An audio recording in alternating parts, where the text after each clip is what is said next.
Qui ne passe plus là, on est inquiet. Il faut imaginer, dans 15 jours, avec des fortes chaleurs, le niveau, comment il va baisser de façon drastique. Et là, il y a danger.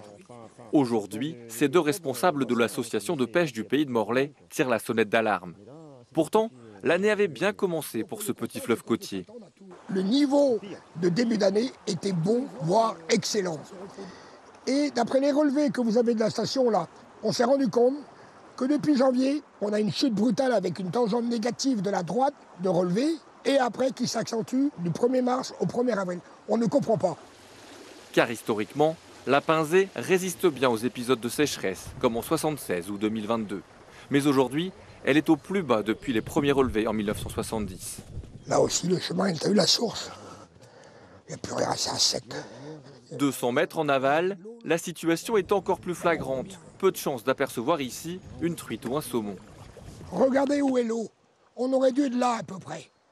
Par période, en étiage, on aurait dû être là à la même époque. Constant. Donc là, c'est caractéristique. Où est passée l'eau? Certes, la pluviométrie est faible depuis le printemps, mais pour ces deux connaisseurs de cours d'eau, d'autres causes liées à l'activité humaine sont à rechercher. Des captages peut-être qui ont été effectués et sans autorisation, voire des zones humides qui ont été exploitées sans autorisation non plus, ou au niveau industriel, je ne sais pas, nous ne sommes que sur des hypothèses. Les responsables de l'association de pêche vont rédiger un courrier à destination du préfet du Finistère pour demander des investigations.